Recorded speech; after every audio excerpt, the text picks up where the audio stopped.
مغرب کے تنقیدی اصول، سجاد باقر رضوی، چوتھا باب، ارسطو۔ افلاطون نے انسانی معاشرے کی ضروریات کے تحت پوری انسانی زندگی کا ایک نظام مرتب کرنے کی کوشش کی۔ ارسطو نے انسانی علوم کی تنظیم نو کا کام شروع کیا۔ افلاطون کا فلسفہ انسانی دل کی دھڑکنوں سے مملو تھا، وہ شاعر کی نظر اور فلسفی کے شعور کا حامل تھا۔ ارسطو سائنسدان کی نظر سے خارجی اشیاء کے مطالعے اور مشاہدے سے، تجزیے اور تجربے سے اپنی بنیادی مفروضوں اور اصولوں اور نظریوں کی تشکیل کر رہا تھا، جبکہ افلاطون عظیم یونانی تمدن کے انتشار کو ختم کرنے اور معاشرے کو منظم اور مربوط کرنے کی سعی کر رہا تھا۔ اس کے باوجود ارسطو اور افلاطون میں ایک تعلق ہے، وہ یہ کہ ارسطو افلاطون کی اصطلاحات اور نظریات کو سامنے رکھ کر کبھی ان کی اثر نو تشریح کرتا ہے اور کبھی ان کے خلاف استدلال کرتا ہے، اور اس طرح اپنے نظریات کی تشکیل کرتا ہے۔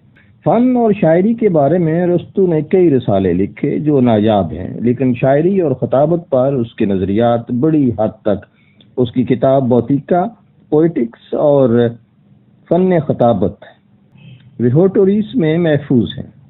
اس کے ان دو رسالوں میں تنقیدی عمل ایک نئی سمت اختیار کر لیتا ہے۔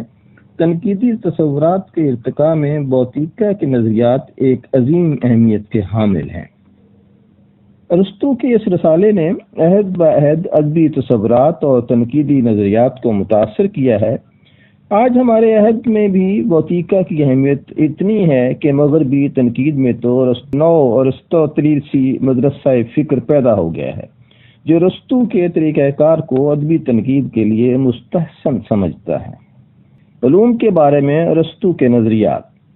ارسطو کے فلسفے کے مطابق شاعری اور خطابت تخلیقی علوم کی ذیل میں، سیاست اور اخلاقیات عملی علوم کی ذیل میں، اور ریاضی، طبیعیات اور ما بعد الطبیعیات نظری علوم کی ذیل میں آتے ہیں۔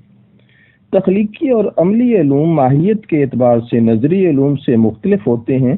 یوں تو تمام علوم کا فوری مقصد ایک ہی ہے، یعنی علم حاصل کرنا، مگر آخری مقصد کے اعتبار سے نظری علوم تخلیقی اور عملی علوم سے مختلف ہوتے ہیں۔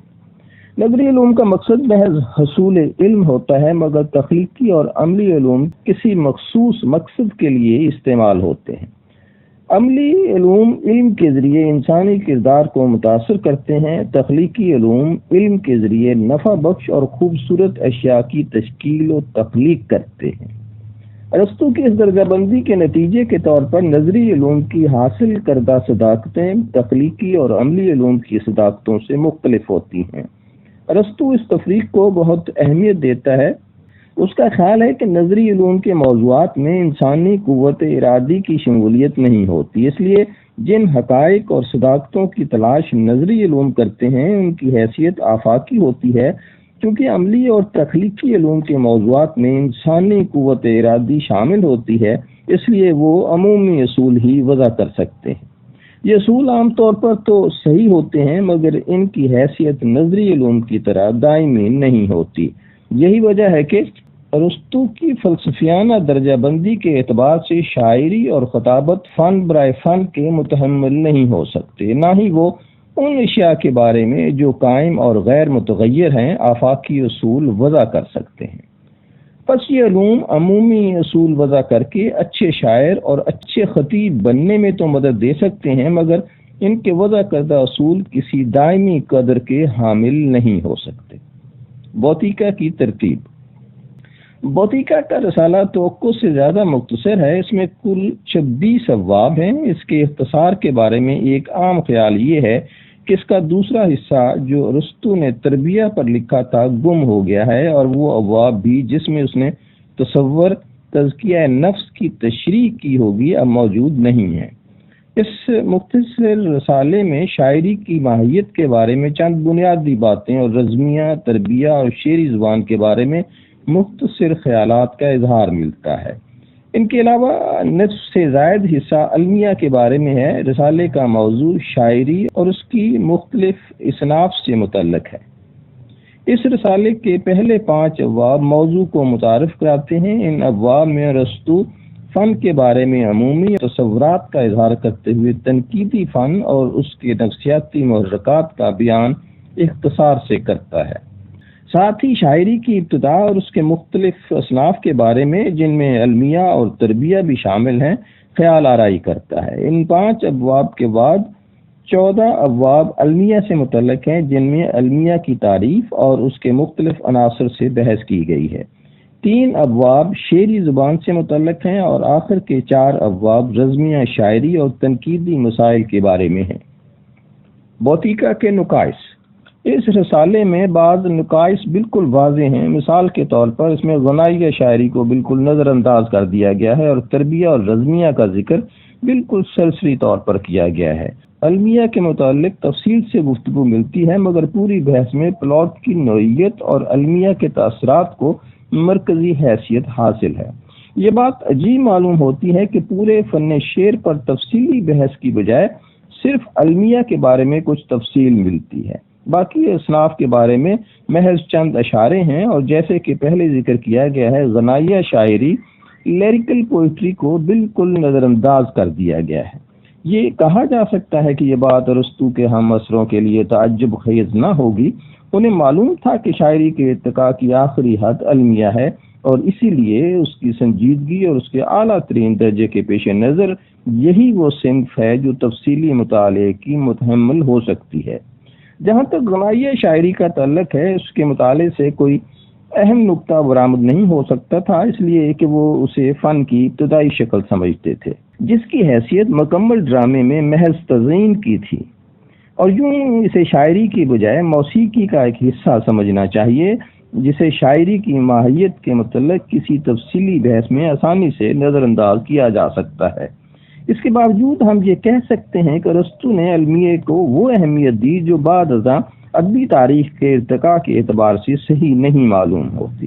لہذا اس ضمن میں ارسطو کے متعلق یہ کہا جا سکتا ہے کہ وہ اپنے عہد کے چند تعصبات کا اسیر تھا۔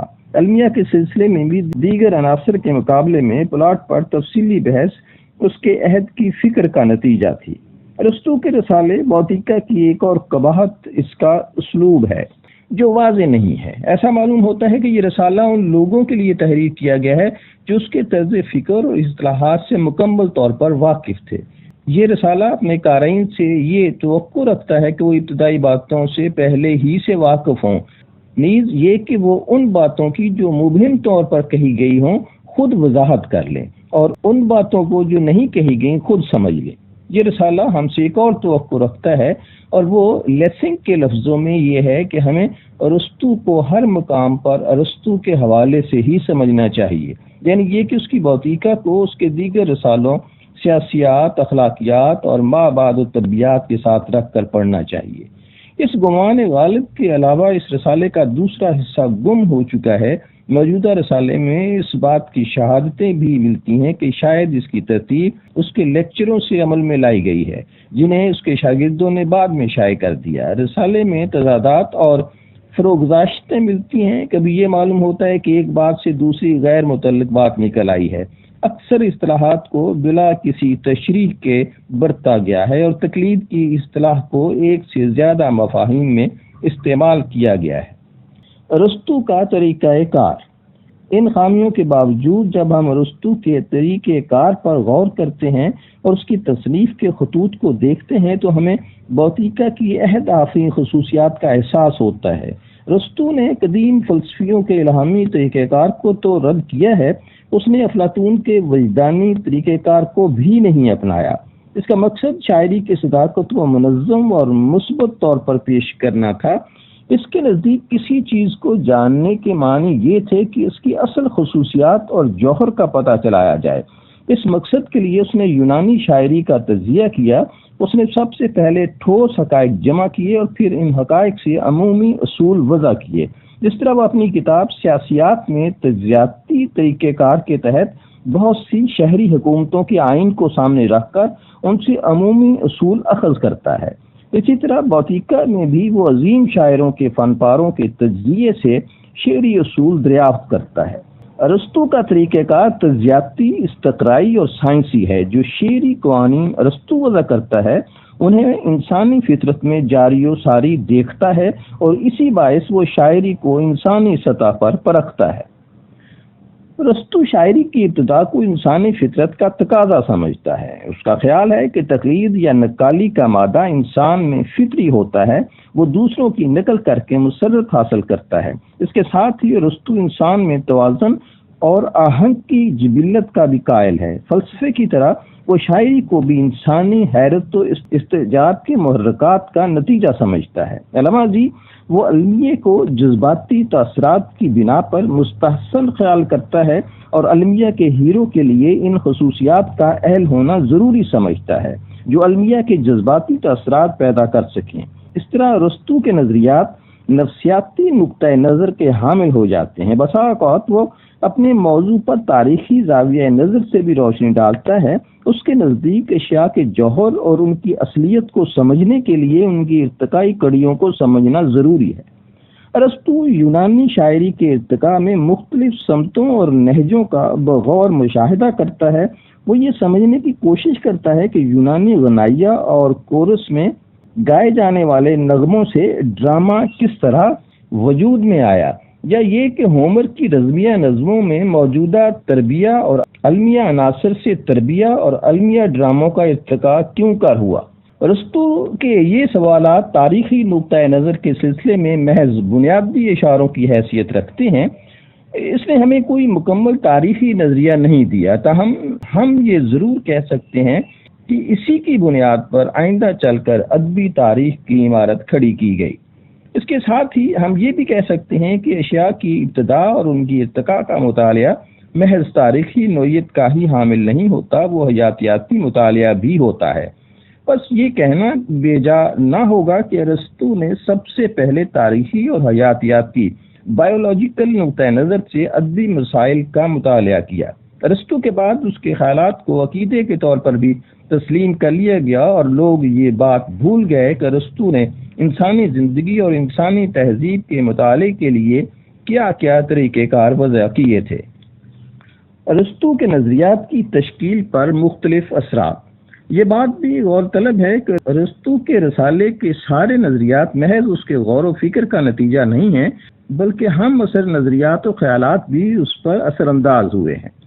بہت سے نظریات اور اصطلاحیں اس نے وراثت میں پائیں، بہت سے نظریات ایسے بھی تھے جنہیں اس نے رد کر دیا۔ ان کے علاوہ اس کے اپنے عہد کے بعض سوالات ایسے تھے جن کا جواب دینا ضروری تھا، لہذا اس کے عہد کے اثرات بھی پڑے۔ اس نے تقلید کی اصطلاح افلاطون سے یا اس سے بھی پہلے کے مفکرین سے مستعار لے کر اسے معنوی وسعت بخشی۔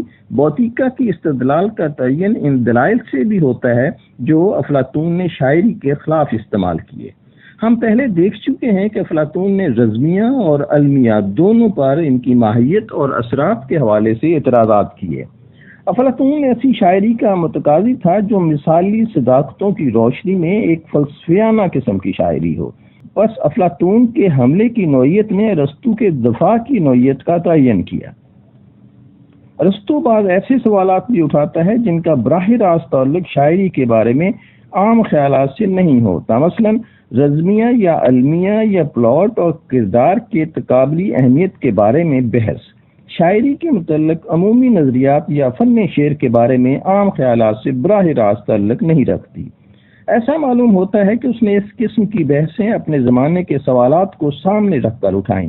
یہ وہ زمانہ تھا جب کہ ڈرامے کا فن انحطاط پذیر تھا، جس کی شکایت خود ارسطوفینز بھی کر چکا تھا۔ ارسطو کا یہ رسالہ کئی اعتبار سے اپنے عہد کی نمائندگی کرتا ہے۔ ارسطو نے شاعری کے لیے آفاقی قوانین نہیں بنائے، اس لیے کہ تخلیقی علم کے قوانین آفاقی صداقتوں پر مبنی ہو ہی نہیں سکتے۔ اس کے سامنے محض یونانی ادب تھا جو ہر اعتبار سے اپنے کمال کو بھی نہیں پہنچا تھا، لہذا اس نے محض ان حقائق سے جو اس کے سامنے تھے قوانین اخذ کیے۔ ظاہر ہے کہ ایسی صورتوں میں ان قوانین کو مستقبل کے ادب پر نافذ نہیں ہونا چاہیے تھا۔ اس کے باوجود بوتیکا کی عظمت اس بات میں ہے کہ اس کے بہت سے اصول ہمہ گیر اہمیت کے حامل ہیں۔ اس کی وجہ غالباً یہ ہے کہ یہ اصول مصنوعی تہذیب اور مصنوعی ادب کا حاصل نہیں ہیں، یہ اصول اس ادب سے حاصل کیے گئے ہیں جو بنیادی انسانی فطرت کا عکاس تھا۔ یہی وجہ ہے کہ ارسطو کے بنائے ہوئے بہت سے قوانین اور اصول آج بھی اتنے ہی صحیح ہیں جتنے کے پہلے تھے۔ البتہ بعض اصولوں اور قوانین کے بارے میں یہ کہا جا سکتا ہے کہ وہ اپنے عہد کے تعصبات اور تصورات سے ماورا نہیں ہیں، تاہم وہ تاریخی اہمیت کے حامل ضرور ہیں۔ شاعری کی ماہیت۔ شاعری کی ماہیت کے بارے میں ارسطو افلاطون کے خیالات کو دہراتے ہوئے یہ بتاتا ہے کہ شاعری اور دیگر فنون لطیفہ میں بہت سی اقدار مشترک ہیں۔ شاعری بھی اور فنون کی طرح ایک تقلیدی فن ہے۔ گو ارسطو نے تقلید کی اصطلاح کو افلاطون سے ہی مستعار لیا، مگر وہ اسے نئے مفاہیم عطا کرتا ہے۔ ارسطو کے عطا کردہ مفہوم کے تحت شاعری محض واقعاتی حقیقتوں اور موجود اشیاء کی نقالی نہیں رہ جاتی، بلکہ شاعرانہ عمل ایک تخلیقی بصیرت کا حامل ہو جاتا ہے۔ اسی تخلیقی بصیرت کے سبب شاعر واقعاتی دنیا میں اپنے موضوع کی تلاش کرتا ہے اور موجود واقعات اور حقائق سے کوئی نئی چیز تخلیق کرتا ہے۔ شاعر اپنے مواد کو برتتے وقت اشیاء کو اس طرح پیش کرتا ہے جیسے کہ وہ اشیاء تھیں یا ہیں، یا جیسا کہ ان کے بارے میں کہا جاتا ہے یا تصور کیا جاتا ہے، یا پھر جیسا کہ ان اشیاء کو ہونا چاہیے۔ اس کا مطلب یہ ہوا کہ شاعر ماضی و حال کے واقعات و حقائق کو استعمال کرتا ہے، یا مروج خیالات و تصورات کو برتتا ہے، یا پھر غیر موجود تصوراتی حقیقتوں کو حاصل کرنے کی کوشش کرتا ہے۔ ایک نئی صورت و حیت عطا کرنے کا عمل ان تینوں طریقوں میں مضمر ہے، اور ارسطو کے نزدیک عمل تقلید تخلیق نو کے مترادف ہے۔ عمل تقلید کو ایک تخلیقی عمل بنا کر ارسطو نے ادبی نظریات میں ایک اہم تصور کا اضافہ کیا ہے۔ اس طرح وہ شاعری کو انسانی زندگی کی مستقل ہمہ گیر اور آفاقی خصوصیات کی تقلید یا بالفاظ دیگر ان کا اظہار سمجھتا ہے۔ ارسطو شاعری کو نہ تو محض نقالی اور تقلید سمجھتا ہے اور نہ محض واہمہ اور فریب نظر۔ جس طرح شاعری محض نقالی اور تقلید سے مختلف ہے، اسی طرح وہ محض واہمے اور فریب نظر سے بھی مختلف ہے۔ شاعر روزمرہ کی زندگی کے انتشار سے ایک منضبط اور منظم حیت پیدا کرتا ہے جس میں انسانی فطرت کی مستقل خصوصیات اظہار پاتی ہیں اور متشکل ہوتی ہیں۔ انسانی فطرت کی یہ مستقل خصوصیات آفاقی اور مثالی صداقتوں کا درجہ رکھتی ہیں۔